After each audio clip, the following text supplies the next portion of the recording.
As we've learned in class, fundamentalism is a form of religion, especially within Islam or Protestant Christianity, that upholds the belief in the strict and literal interpretation of Scripture. Fundamentalism is a belief that groups such as Al-Qaeda subscribe to. 9/11 is a direct cause of fundamentalist belief in Al-Qaeda extremists. To date, 9/11 is the deadliest terror attack against the U.S. To understand why terror groups declared jihad war on the U.S., we must go back years to the Cold War. It all began as Islamic traditionalists or fundamentalists were upset with the capitalism in America and the communism in Soviet Russia. These governments were seen by the extremists as infidel governments. As the U.S. involvement in the Middle East grew, the strong hatred of the U.S. by the extremists also grew. As the U.S. took part in the Gulf War, conflicts in Somalia, and was involved with other infidel governments in the Middle East, which were seen as enemies to the Islamic extremists.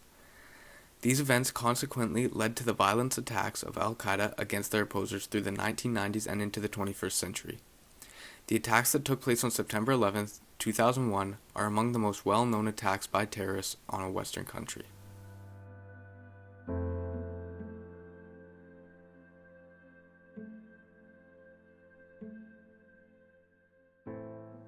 So at 8:46 a.m., Flight 11 crashed into the North Tower.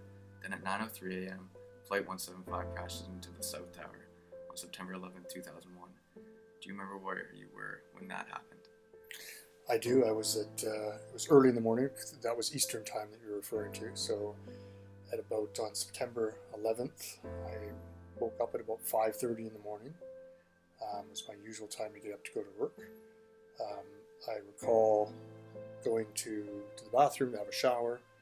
I have a radio in the shower, and I remember turning it on and hearing about the first plane crash. At the time, it wasn't quite clear what kind of plane it was. I remember thinking, gee, that's crazy that someone managed to fly a plane into the World Trade Center. And then it was, as you mentioned, about 15 minutes later or so, when they mentioned another plane had crashed into the World Trade Center, the other tower. So I recall at that point in time leaving the bathroom, going and talking to your mom and saying, holy cow, you wouldn't believe what happened. Strangely, 2 planes have hit the World Trade Center. It was a bit of sort of weird shock, disbelief kind of thing, but not understanding how that could quite happen. But that's what I remember about the first two plane crashes. At 9:37 a.m. Eastern Time, Flight 77 then crashed into the Pentagon. Do you remember where you were during that time? I do. We had, you were actually with me. Your mom was driving me to the train station to catch the West Coast Express to go into downtown where I worked. You were just a little baby in the car seat in the back, and I recall hearing that on the radio, that there was a third train, and your mom and I were just like, okay, this is crazy. Like, what's going on? So yeah, that's where I was when the third plane crashed. Then at 9:59 a.m. Eastern Time, the South Tower collapses. You were getting to work about half an hour later. What was the atmosphere like in the office? How was everyone feeling in the office? I think it was just a sense of shock and disbelief when I arrived at the office. It's all anyone was talking about. We had a large client lounge with a big screen TV. All the lawyers that were there in the morning were all surrounding that TV, and we were all watching the live coverage as things unfolded. I remember, watching on the TV the towers collapsing, people just utter disbelief of watching a reporter and seeing the tower collapse behind him over his shoulder. The images that you saw that day on television were just unbelievable. It's you see the towers collapse, these iconic towers in New York City.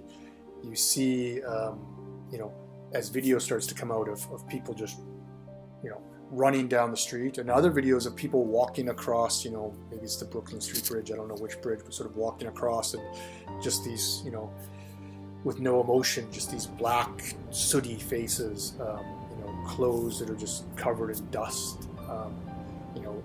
It looked like they were, they'd just been through a war. So how did the rest of your workday go with 9/11? It was a day unlike any other workday in that, first of all, there wasn't a lot of work getting done, obviously. People were watching the TV. There was lots of rumors about what was going on. There was, of course, all the air traffic was grounded in the continental United States. You heard about airplanes being shuttled all around the world, in Newfoundland and places, and being grounded. There was rumors about missing planes, some more missing planes.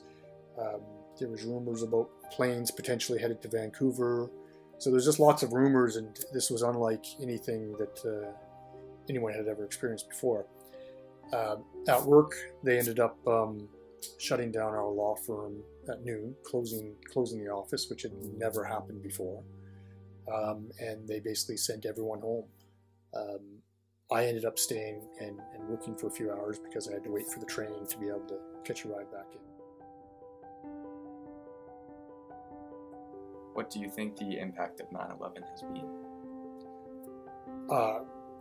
Obviously, it's been enormous in little ways and big ways. I recall that at my firm, there was a woman who I didn't know but worked at my firm whose sister was in one of the towers and died that day. So it affected individuals and families in huge ways, as hundreds or thousands of families were torn apart with their loved ones being killed in plane crashes or in the building. You might recall that we went to the 9/11 memorial a couple of years ago in New York. And when you see the names of every single person, whether they were, what flight they were on, what building they were in, what company they worked for, were they a police officer, were they a firefighter that was killed, the sheer number of names is it's overwhelming. When we were there, we met a woman who was looking for a name, and we were talking to her, and at the time she was a student in high school, and she was looking for the name of her French teacher who happened to be on one of the flights. It changed the way that we travel. It used to be you'd walk through at an airport, you'd walk through a little metal detector and you'd be on your way. Now you arrive a lot earlier to for air flights because of the security. We've now got the full body scanners. You're taking off belts and shoes, we're pulling out laptops and computers. So it's changed a lot the way we travel. It's resulted in wars in Afghanistan. So it's significantly changed the world. It's changed countries' foreign policies. It's changed the way we travel. And then tragically, it changed many people's lives when their loved ones didn't come home one day. After hearing my dad's story of how he experienced 9/11 and the way he described how people looked, where he was when things were happening, and the impact that it left on the world and all the families that were destroyed, it really made the horrific event seem much more real. I can't imagine how I would have reacted had I been around during 9/11, but given the fact that I feel sadness just speaking about it today, I can infer that I probably wouldn't have reacted well.